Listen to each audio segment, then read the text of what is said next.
meron ako ipapakita sa inyo. No?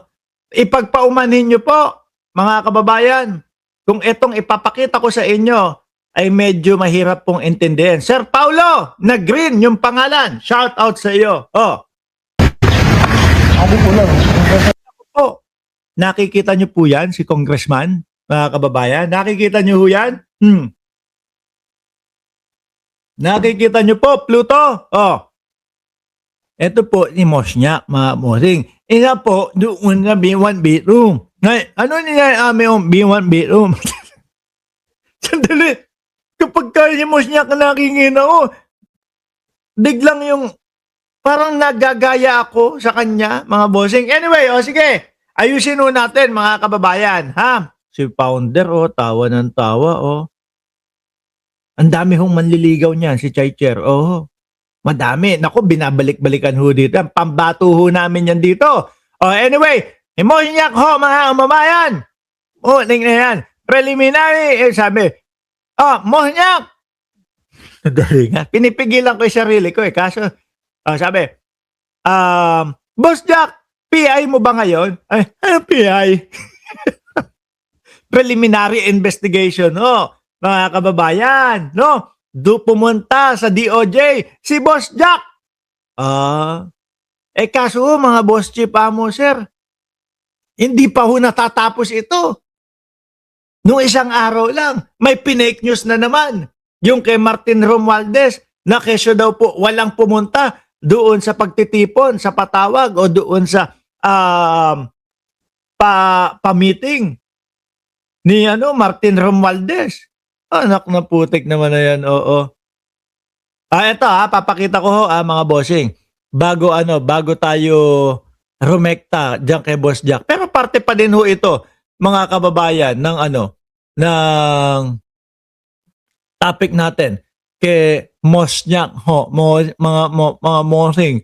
Ano ba po? Ayun na. Hindi umayun na. Meron tayong ginamit na manayalit yung kahapon No? At yun ang ina nga po, yung mukha ni Mosnyak. Ayun! Ito una mga mor. Eto. Ang hirap pa naman yung ganito. Tigil ko na. Baka mahipan ho tayo ng hangin, mga bossing. Ako'y naniniwala pa naman sa hipan-hipan ng hangin. Eto mga bossing, bago natin ituloy yung video, pakita muna natin. Ito yung share niya, ito yung pinost niya. How is being Martin Romualdez pinag-anguluhan ng mga tanganganga na barangay na Elena. Nagtataka sila, bakit 3 lang daw ang dumalo? Hindi pa tapos yung kaso, yung ikikalaso ng NBI, may panibago na naman. Ito daw po ang original photo, di ho ba? Alam nyo, hanggat hindi na ako kulong, nakakaawa na lang ho siguro yung mga maiiwan, yung mga anak.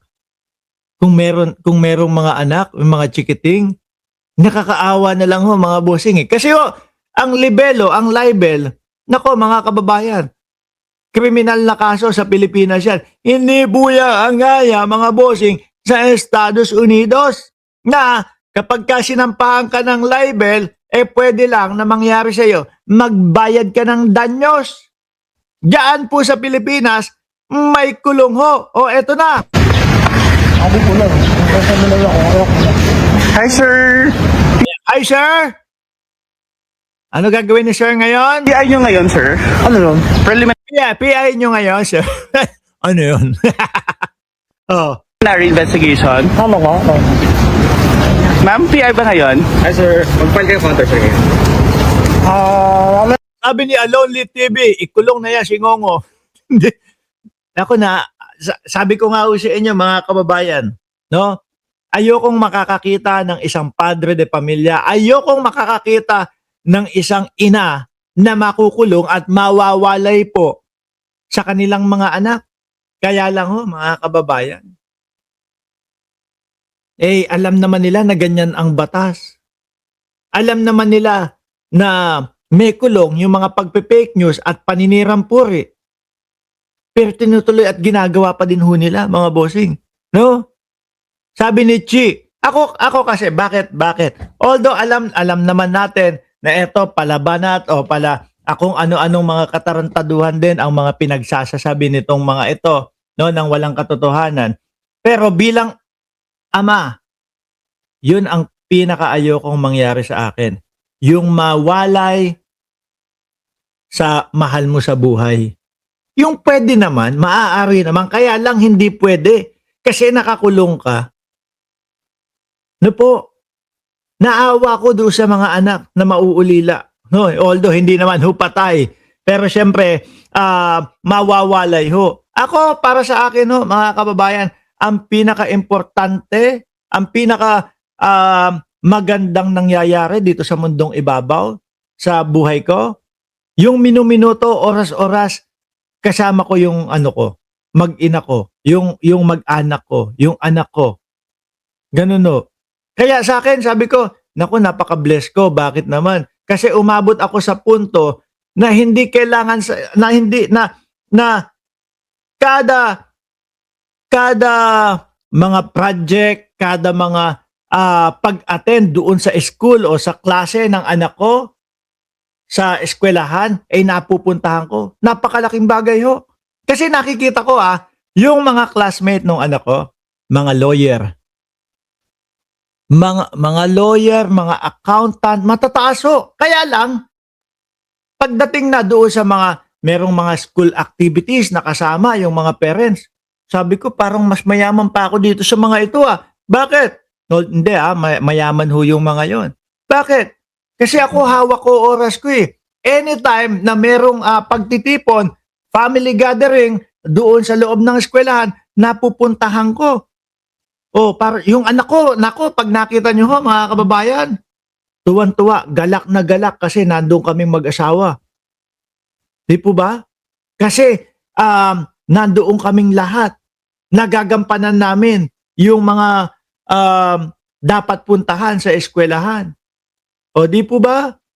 Kaya sabi ko, tingnan mo. Sabi ko doon sa misis ko, tingnan mo yan. Lawyer yang tatay. No? Doktor yung nanay. Pero gustong-gusto nilang makapunta doon sa mga aktibidades ng anak nila sa eskwelahan, hindi sila makapunta. Bakit?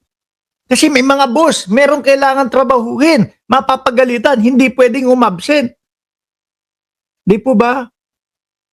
Sabi ko mga kababayan, napakaswerte ko. Hindi ako kasing yaman nung mga yon, mga kamag-aral niya, pero masaya yung anak ko kasi napupuntahan ko yung mga aktibidades. Isipin nyo na lang po ito kung sakaling makulong ho.